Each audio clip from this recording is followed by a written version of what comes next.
मैं वैद्य Yogendranath Pandey, Dayanand Ayurvedic medical college Siwan. आज व्याख्यान चरक संहिता सिद्धि स्थान के 7वें अध्याय में प्रवेश करेगा। इसमें बस्ती व्यापद सिद्धि की व्याख्या की गई है। यहाँ बस्ती व्यापद सिद्धि का अर्थ आचार्य चक्रपाणि ने जो लिया है उसको पहले जान लेना चाहिए। बस्ती व्यापद सिद्धि उच्यते। अत्र बस्ती शब्दो नीरूह एव वर्तते। अत्र ध्यान दीजिएगा, अत्र बस्ती शब्दो नीरूह एव वर्तते। तद या पादामेवा वक्तव्यत्वात्, अर्थात यहाँ बस्ती व्यापक सिद्धि की जो चर्चा की जा रही है वह निरूह बस्ती व्यापद की चर्चा होगी। निरूह बस्ती की देखिए, धी धैर्य औदार्य गांभीर्य क्षमा दम तपो निधिम पुनर्वसुम शिष्यगण पप्रच्छ विन्यान्विता। यहाँ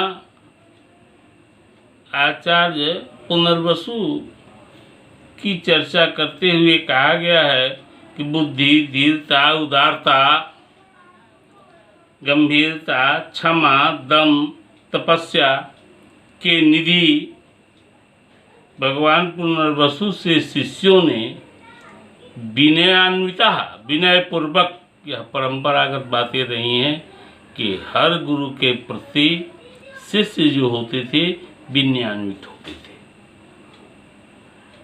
इसलिए सभी शिष्य विनयान्वित होकर के प्रश्न कर रहे हैं आचार्य से। देखें श्लोक 4, का कति व्यापदो वस्ते किंग समुत्थान लक्षणा का चिकित्सा इति प्रश्न छुत्वा तन ब्रवीद गुरु। यह 4 प्रश्न हैं।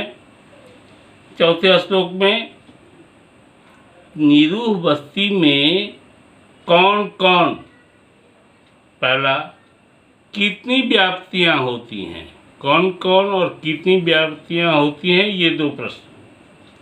उन व्याप्तियों के होने के कारण क्या हैं, तीसरा प्रश्न। उनके लक्षण क्या होते हैं। इन 4 प्रश्नों को सुन करके आचार्य पुनर्वसु अपने शिष्यों के विनयान्वित प्रश्नों का उत्तर दे रहे हैं। देखिए 5वां और 6ठा श्लोक।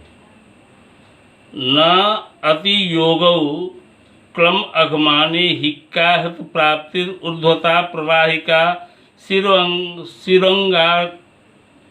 शिरो अंगार्ति परिकर्ता परिश्रवा 12 व्यापदो बस्तिर सम्यक योग संभवा असामयिक सो रूपम चिकित्सा च निबोधये। अर्थात 12 प्रकार की व्याप्तियां होती हैं बस्ती व्यापक। नाम गिना रहे हैं आचार्य इस श्लोक में, कह रहे हैं कि अयोग, अति योग, क्रम, अघमान, हिक्का, हृदय प्राप्ति, ऊर्ध्वगमन, प्रवाहिका, सीधाशूल, अंगों में वेदना, परिकर्तिका और परिस्राव। यह 12 व्याप्तियां होती हैं। यहाँ ध्यान देने योग्य एक बात और है कि यह तो बस्ती व्यापक चर्चाएं हो रही हैं, लेकिन आज का जो काल है इस काल में असंयमित जीवन और जीव की लोलुपता बढ़ गई है। ऐसी अवस्थाओं में यह व्याधियाँ आपके कर्म के अस्तित्व भी मिलती हैं। और इन लक्षणों को और इनकी चिकित्सा को यदि आप अच्छे तरीके से ज्ञान कर लेते हैं तो जीवन भर चिकित्सा ही करनी है और इसका बड़ा लाभ मिलेगा।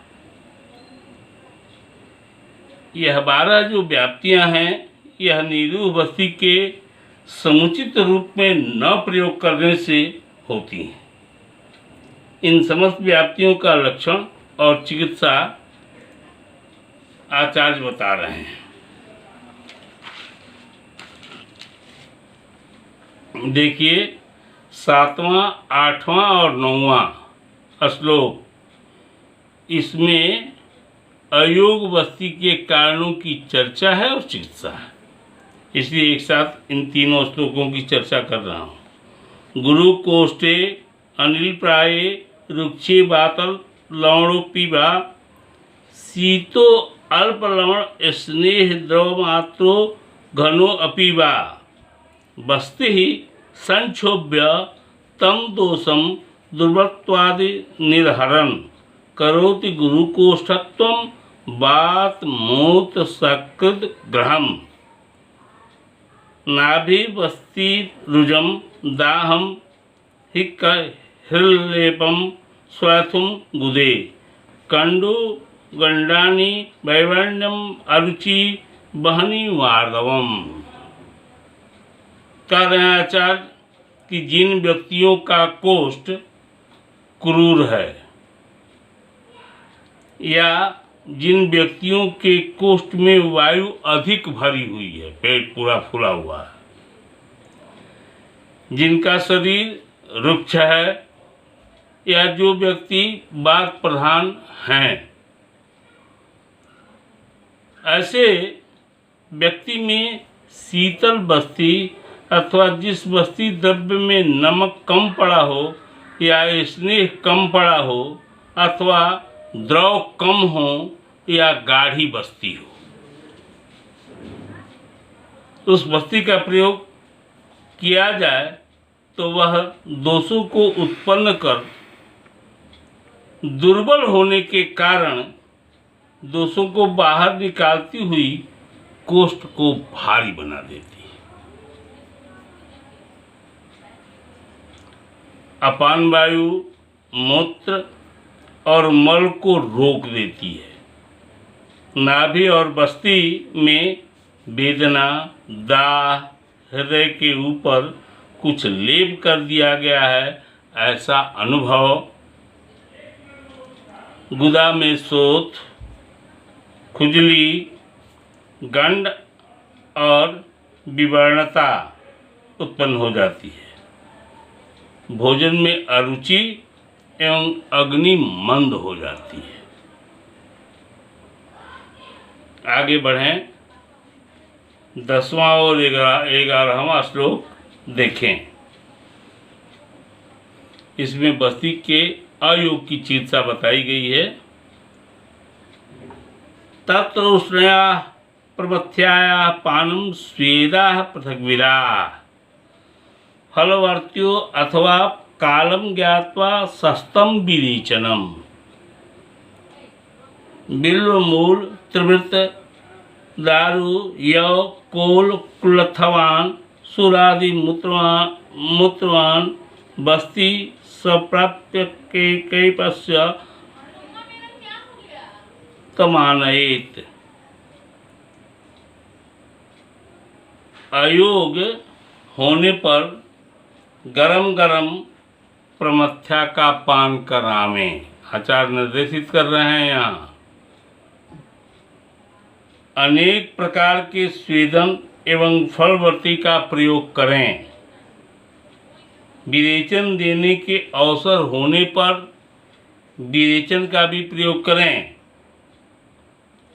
अथवा बेल के मूल की छाल, ध्यान दीजिएगा द्रव्य बोल रहा हूँ, बेल के मूल का छाल, सफ़ेद निशोथ, देवदारू, जौ, बेर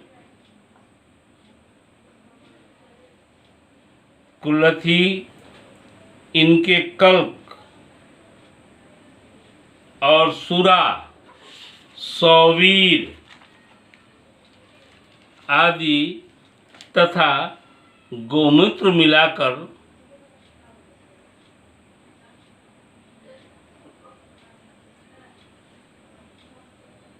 बलादी बस्ती में जो कल्क, अजवाइन आदि का बताया गया है पहले, उसे मिलाकर निरूह बस्ती देना चाहिए।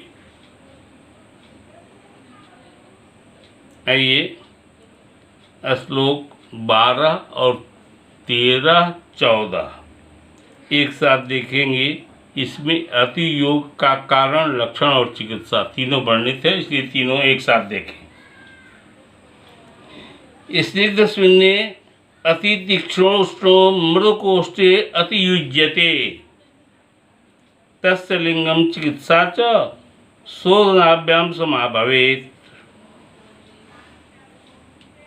पृष्ठपर्णी स्थिराम पद्मम काशमर्जम मधुकम्बलाम पृष्ट्वा द्राक्षा मधुकम च क्षीरे तंडुल धावने। द्राक्षाया पक्वलोष्टस्य प्रसादे मधुकस्य च विनीय सघृतम बस्ति दद्यात् दाहे अति योगजे। आचार्य कह रहे हैं कि स्नेहन स्वेदन करने के बाद मृदु कोष्ठ वाले रोगियों में अत्यधिक तीक्ष्ण और उष्ण बस्ती का प्रयोग किया जाए। अत्यधिक उष्ण बस्तियों का प्रयोग किया जाए तो उससे अति योग होता है। ध्यान देने वाली बात है ये। इस अति योग का लक्षण और चिकित्सा शोधन अर्थात वमन विरेचन के द्वारा जो शोधन बताया गया है पहले, उन्हीं के समान होता है। विशेषकर अति योग से यदि दाह उत्पन्न हो तो पिठीवन, सरीवन, कमल का फूल, गम्हार का फल, मुलेठी, बला, मुनक्का, महुआ, इन्हें दूध में घोलकर या चावल के धुआं में घोलकर, या साथ में क्या कि पिष्टा द्राक्षाम मधुकम च क्षीरे तंडुल धावने। दूसरी लाइन देखिए 13वें श्लोक के लास्ट में।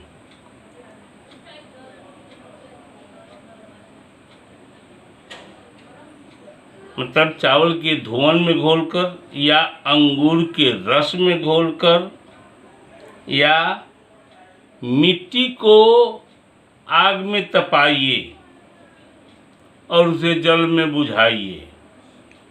उस बुझाए हुए जल में घोलकर, बहुत अल्टरनेटिव दिया आचार्य ने यहाँ, या मुलाठी के क्वाथ में घोलकर घृत मिलाकर बस्ती देनी चाहिए। बराबर रोगी आते हैं और कहते हैं कि मुझे पेट में दाह हो रहा है, तो जो कंडीशंस ऊपर बताए गए कि मृदु कोष्ठ वाले रोगियों में अत्यधिक तीक्ष्ण और उष्ण बस्ती का प्रयोग किया जाए तो उससे अति योग होता है।